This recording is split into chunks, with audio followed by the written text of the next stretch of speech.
आशा अपनी पूरी फैमिली के साथ गांव के कच्चे रास्ते से घर को जा रही होती है, जहां की रोड भी खराब थी, काफी अंधेरा भी था और ठंड की वजह से कोहरा भी। अरे बेटा, शॉर्टकट के चक्कर में तू कैसे रास्ते से ले आया? यहाँ तो एक लाइट भी नहीं है। हाँ माँ, यहाँ का रास्ता भी कितना खराब है। माँ, गाड़ी चला रहा हूँ, अभी तो शांत रहो। विकास अपने अभी घर वालों से बात कर ही रहा होता है कि तभी अचानक से उनकी गाड़ी के सामने एक आदमी साइकिल लेकर आ जाता है और उसकी टक्कर हो जाती है। विकास अपने पूरे परिवार के साथ गाड़ी से नीचे उतरता है तो वो देखता है कि एक बुजुर्ग आदमी की टक्कर उसकी गाड़ी से हो गई है और सपना नाम की लड़की अपने पिता के पास बैठकर रो रही है। क्या किया तुमने? जब गाड़ी चलानी नहीं आती तो चलाते क्यों हो? अगर मेरे पापा को कुछ भी होगा ना तो मैं तुम्हें छोड़ूंगी नहीं। बेटा तुम चिंता मत करो, तुम्हारे पापा को कुछ नहीं होगा। हाँ, जल्दी बेटा, गाड़ी में जगह है, इन्हें और इनके पिताजी को अस्पताल ले चलो। विनोद के कहने पर रवि सपना और उसके पिता को अपनी गाड़ी से अस्पताल ले जाता है। कुछ देर में सपना अपनी माँ को बुलाती है, जो अपनी कुछ पड़ोसनों के साथ हॉस्पिटल आती है और सपना के पिता की गंभीर हालत को देखकर विनोद और उसके परिवार को ताने देते हुए कहती है, ये बड़े लोग पता नहीं खुद को क्या समझते हैं। हम गरीबों की जिंदगी तो इनके लिए कुछ मायने ही नहीं रखती। आंख बंद करके गाड़ी चलाते, इनका क्या जाता है? घर में एक ही शख्स कमाने वाला है बेचारा, अगर उसे भी कुछ हो गया तो इसकी जवान बेटी की शादी कौन करेगा? इनका घर खर्चा कौन उठाएगा? हे भगवान, मेरे पति पुजारी है, सुबह शाम सबकी सेवा में लगे रहते हैं, उनका कुछ मत होने देना। बहन माफ करना, पर ये सिर्फ एक हादसा था। मेरे बेटे ने कुछ भी जानबूझकर नहीं किया, पर मैं वादा करती हूँ अगर तुम्हारे पति को कुछ हुआ या नहीं भी हुआ तो तुम्हारी बेटी की शादी और तुम्हारे घर का खर्चा हम लोग उठाएंगे। आशा सपना की माँ और उसके पूरे परिवार को दिलासा तो दे देती हैं, पर खुद भी भगवान से एक ही प्रार्थना करती हैं कि सपना के पिता ठीक हो जाएं। पर जैसी सुबह होती है उसके पिता दम तोड़ देते हैं और सपना अपने पिता की लाश लेकर अपने घर जाती है। पर आशा और उसका पूरा परिवार इस बुरे समय में भी उनका साथ देते हैं, उनके घर जाते हैं और अंतिम संस्कार के बाद आशा कुछ पैसे सपना की माँ को देते हुए कहती है, देखिए ये सिर्फ एक एक्सीडेंट था। ठंड और अंधेरे की वजह से रास्ता साफ दिख नहीं रहा था। हम आपका दर्द समझ सकते हैं, जो हो गया उसे ठीक तो नहीं किया जा सकता ना, इसीलिए आप बेफिक्र रहें। हम आपको किसी भी चीज की कमी नहीं होने देंगे और विकास हर हफ्ते आप लोगों से मिलने के लिए आता रहेगा। ये सही है, गरीबों का मुंह पैसों से भर दो। पड़ोसी आशा को ताने कसते हैं और आशा और उसका परिवार उस औरत की किसी भी बात का कोई जवाब नहीं देता और वहां से चले जाते हैं। अब एक हफ्ते बाद विकास उन लोगों से मिलने वापस आता है, जहां सपना और उसकी माँ विकास के साथ काफी अच्छे से पेश आते हैं, उसे बिठाते हैं। मालिक आप बैठे ना, बाहर बहुत ठंड हो रही है, हमारे घर में तो हीटर वगैरह कुछ भी नहीं है। माँ, मैं अभी बाहर से लकड़ियाँ लेकर आती हूँ, जब तक तुम चाय बनाने की तैयारी कर दो। नहीं, चाय की जरूरत नहीं है, मैं तो बस यहाँ आपसे आपका हाल चाल समाचार पूछने के लिए आया था। कोई परेशानी तो नहीं है ना? अगर परेशानी है तो आप लोग हमें बता सकते हैं। उस दिन मेरी लापरवाही की वजह से आपके पिता की जान चली गई, मैं ये बात कभी नहीं भूल पाऊंगा।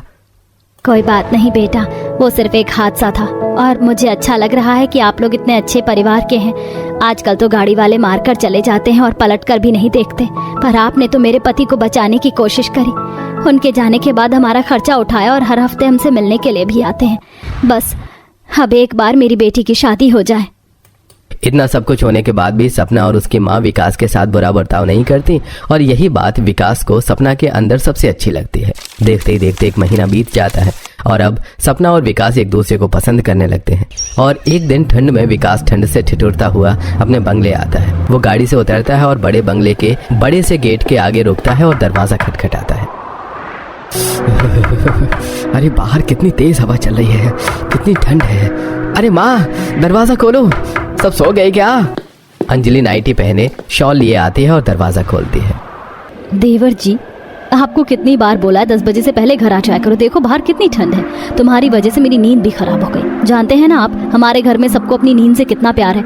अगर सभी को सुबह उठकर काम पर जो जाना होता है। वैसे आज तो आपके ऑफिस की छुट्टी थी, फिर आप कहाँ थे? जाता कहाँ भाभी, घर आ रहा था तो रास्ते में सपना का घर पड़ गया तो सोचा उससे मिलते आऊं। क्या बात है, सपना से आजकल बातें मुलाकातें बहुत बढ़ रही हैं आपकी। लगता है माँ जी से बात करनी पड़ेगी। अगर आपको सपना पसंद है तो आपकी शादी उसी से करवा दे क्या? अंजलि की बातें सुनकर विकास के गाल लाल हो जाते हैं और वो सीधा अपने कमरे में चला जाता है। और अगली शाम को हॉल में हीटर चला के चाय पीते हुए अंजलि परिवार से विकास और सपना की शादी की बात करती है और इससे घर वालों को भी कोई एतराज नहीं होता। इसके बाद पूरा परिवार एक बार फिर रिश्ता लेकर सपना के घर जाते हैं और बैठते हैं। बहन, मेरी बेटी ने जरूर पिछले जन्म में कोई पुण्य कमाए थे जो आप जैसा ससुराल में लाओ उसे। मैं तो बहुत खुश हूँ। बस मेरी बेटी शादी के बाद हमेशा खुश रहे। तो देरी किस बात की? क्यों ना इस नवंबर को हम विकास के हाथ पीले कर दें। शादी का सीजन शुरू हो चुका है। गरीब सपना जो कि गांव में रहती थी। आशा और विनोद अपने कमरे में सो रहे होते हैं। तभी विनोद के कानों में सपना के भजन की आवाज आती है। ओफो, फिर सुबह होते ही तुम्हारी प्यारी बहू उठ गई और हमारी नींद खराब करने में लग गई। क्या विनोद जी, आप भी ना मुंह बना रहे हो? अरे आप तो भाग्यशाली हो जो आपको इतनी संस्कारी बहू मिली, वरना आजकल इतनी संस्कारी बहुएं मिलती कहाँ हैं? हाँ, तुम तो बोलोगी ही। तुम जो पसंद करके लाई हो अपनी गवार बहू को गांव से। तुम्हें सुबह जल्दी उठने की आदत है। तुम जाओ बाहर, मुझे अभी और सोना है। इतना बोलकर विनोद फिर से सो जाता है और आशा बाहर आती है और आरती लेती है। बहू, तुम्हें अपने बेटे के लिए चुनकर मैंने अपनी जिंदगी का सबसे अच्छा फैसला लिया है, पर तुम्हारे ससुराल वालों को तुम्हारी कदर कहाँ है? कोई बात नहीं माँ जी, धीरे धीरे ये सब भी मुझे अपना लेंगे। मैं अभी आपका करेले का जूस और अखबार लाती हूँ। सपना पूजा करके रसोई में जाती है और करेले का जूस बनाकर अपनी सास को देती है। माँ जी, आपका जूस लाओ बहू। अच्छा बहू, मेरा वो नालायक बेटा उठाया नहीं। मम्मी, आपकी इस गवार बहू ने हमें कभी 7 बजे तक सोने नहीं दिया है। पता नहीं कैसी गवार लड़की आपने मेरे पल्ले बांध दी है। बेटा, आप कर भी क्या सकते हैं? मुझे तो बहुत दुख है। तेरी माँ की वजह से तेरी जिंदगी बर्बाद हो गई। पर इस गवार को भी तो सोचना चाहिए तेरे बारे में। ये नहीं कि अपना पहनावा ठीक करे। देखो इसे, ये तो शहर में रहकर भी गांव की गवार लड़कियों की तरह साड़ी में रहती है पूरा दिन। विनोद जी, थोड़ा सोच समझ कर बोलिए। आज आपको मॉडर्न बहू चाहिए, पर याद रखना मॉडर्न बहू आपकी कभी सेवा नहीं करेगी। इतनी खरी खोटी सुनाने के बाद भी सपना बिना कुछ बोले रसोई में जाकर नकुल का नाश्ता और लंच तैयार करके लाती है। माँ जी, आपकी खाली पेट की दवाई और आपका लंच भी तैयार है, ब्रेकफास्ट भी बन गया है। मुझे नहीं ले जाना तुम्हारा दिया हुआ ये खाना, मैं बाहर ही लंच करूंगा। बिना लंच लिए नकुल ऑफिस के लिए निकल जाता है और जैसे ही वो बाहर जाता है तो वो देखता है कि उनके पड़ोस में एक नया परिवार आया है। और जब पूरा परिवार गाड़ी से उतरता है तो अपने पड़ोसी की बहू को देख नकुल मन ही मन खुद से कहता है, इसे कहते हैं बीवी, बिल्कुल शहरी मॉडर्न है। इस आदमी की तो किस्मत ही खुल गई इतनी मॉडर्न बीवी पाकर। इसका ड्रेसिंग सेंस भी कितना अच्छा है। काश कि मेरी गवार बीवी भी इसके जैसी ही होती। कितना लंबा ट्रैफिक था। I am so tired. I know baby, तुम बहुत थक गई हो। चलो घर में चलते हैं। कुछ ही देर में पूरा परिवार नकुल के सामने अपना सामान लेकर अपने घर में जाते हैं और नकुल बस निशा के बारे में सोचते हुए ऑफिस जाता है। और शाम को जब घर आता है तो हॉल में सास ससुर बैठे थे और सपना उनको चाय दे रही थी। पर अपनी बेबी को उसी साड़ी में देख मुंह बनाते हुए वो कहता है, तुम्हारा कपड़े बदलने का भी मन नहीं करता है क्या? सुबह से एक ही कपड़े में हो। तुम्हारी इन्हीं गवार हरकतों की वजह से मैं आज तक तुम्हें अपना नहीं पाया। ये क्या बदतमीजी है? बीवी से कोई ऐसे बात करता है? अरे तुम तो चुप ही रहो। जो हुआ तुम्हारी वजह से हुआ है। अगर मेरे बेटे की पसंद से शादी होती तो आज इस गवार को झेलना नहीं पड़ता। याद है ना कैसे इस गवार को इस घर की बहू बनाने के लिए क्या किया था तुमने?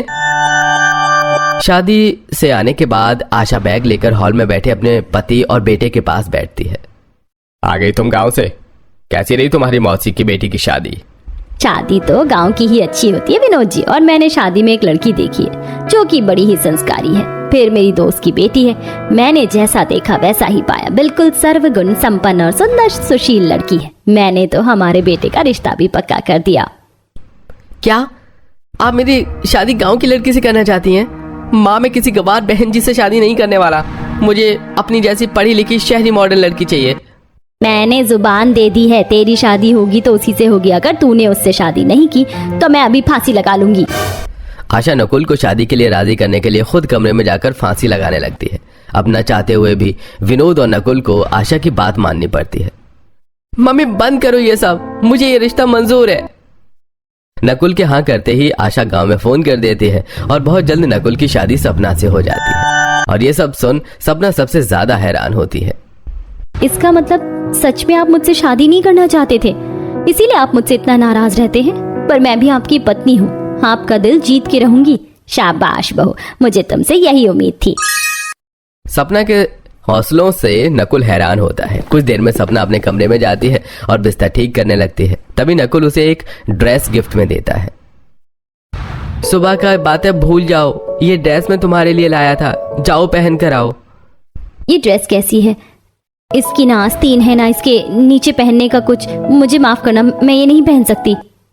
गुस्सा होकर नकुल बालकनी पर खड़े हो जाता है और उसकी नजर अपनी पड़ोसन पर जाती है जो अपने पति के साथ नाइटी पहनकर बालकनी पर ग्रीन टी पी रही होती है। मैंने बिस्तर लगा दिया है, आप अपनी बीवी के होते हुए किसी और को कैसे देख सकते हैं? तो क्या करूं, तुम भी उसके जैसे कपड़े पहनो तो मैं। गरीब सास बहू ननद बोरी में से आलू छांटने में लगी थी। कंचन हरे कटे गले आलू अलग कर रही थी, विमला सही सही आलूओं को छांट रही थी और बहू अनीता आलू की थैली बना रही थी।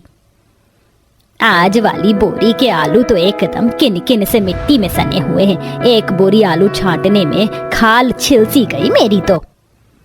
माँ जी, बरसात की लगी फसल है ना, अब 2-2.5 महीने तक ऐसे ही गीली मिट्टी वाले आलू आएंगे। दीजिए, मैं छटवा देती हूँ। तीनों मिलजुल कर बाकी बचे हुए आलू की थैली बना देती हैं।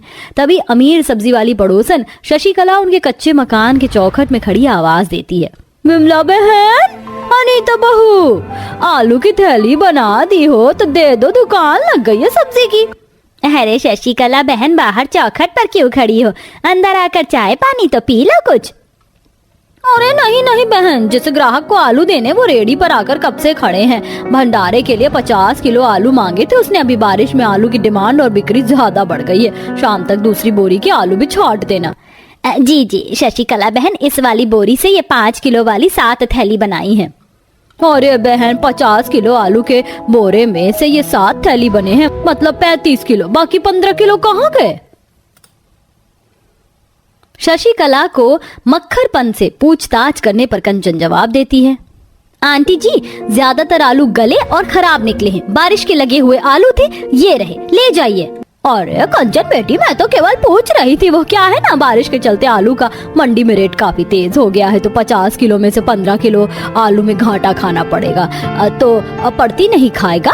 ऐसा करो, ये हरे कटे आलू भी पन्नी में डाल दो। अनीता बहू ढाबे वाले के यहाँ चला जाएगा, 15-20 रुपए किलो तो बड़े आराम से खरीद लेगा।